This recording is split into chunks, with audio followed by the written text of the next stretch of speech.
Lebih dari 50 juta peserta didik dari pendidikan dasar hingga pendidikan menengah tersebar di seluruh Indonesia. Peserta didik tersebut tercatat pada aplikasi data pokok pendidikan atau Dapodik. Namun saat ini masih ada data NIK peserta didik yang belum valid. Sebesar 16,8% atau 8,3 juta siswa masih harus dilakukan verifikasi dan validasi data. Program Indonesia Pintar atau dikenal dengan PIP merupakan salah satu program prioritas pemerintah untuk membantu peserta didik dari keluarga kurang mampu. Sebagai upaya peningkatan ketepatan sasaran PIP, dibutuhkan NIK yang valid. Bagaimana mengetahui NIK yang tercatat di Dapodik sudah valid, lalu apa yang harus dilakukan? Peserta didik, orang tua atau wali dapat melakukan verifikasi dan validasi data individu peserta didik untuk memastikan NIK pada aplikasi Dapodik sudah terisi dengan benar.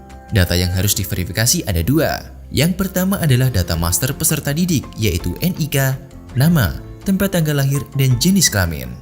Yang kedua, data atribut peserta didik, yaitu data ibu, ayah, atau wali yang berupa NIK dan nama, dan data spasial tempat tinggal peserta didik.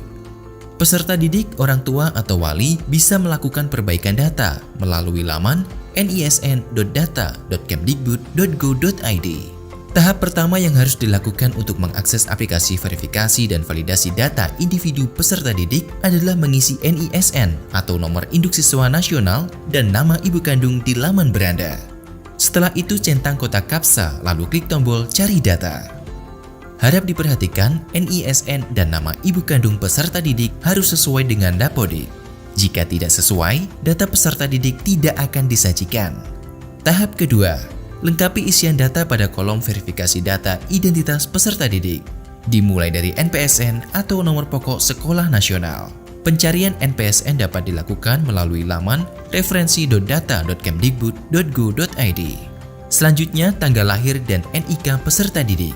Harap diperhatikan, NPSN harus sesuai dengan data Dapodik, sedangkan tanggal lahir dan NIK peserta didik harus sesuai dengan data Dukcapil.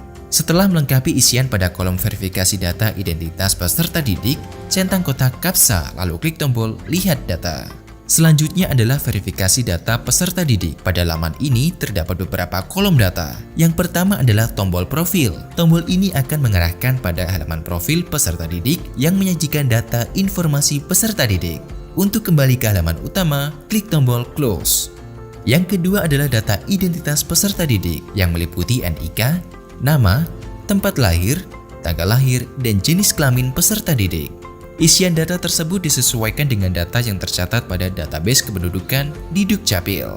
Yang ketiga adalah data orang tua atau wali yang meliputi NIK dan nama ibu dan atau ayah atau wali.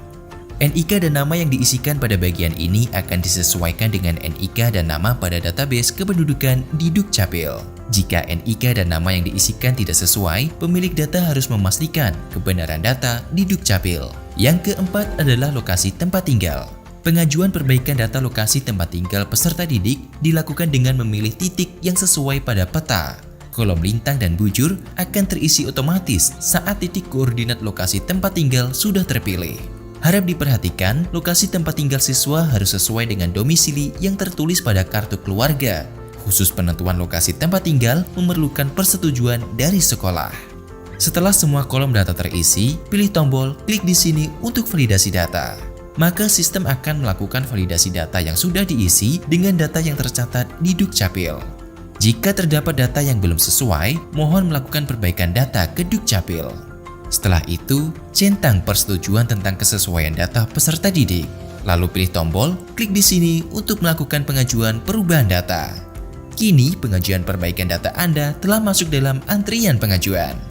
Proses pengajuan perbaikan dapat dipantau dalam kolom daftar pengajuan perbaikan yang terdapat pada halaman utama. Status pengajuan perbaikan data individu peserta didik yang menginformasikan pengajuan dalam proses, disetujui atau ditolak akan terupdate dalam kolom persetujuan. Jika pengajuan perbaikan data individu peserta ditolak, alasannya akan disebutkan dalam kolom keterangan. Mari sukseskan program Indonesia Pintar dengan NIK yang valid.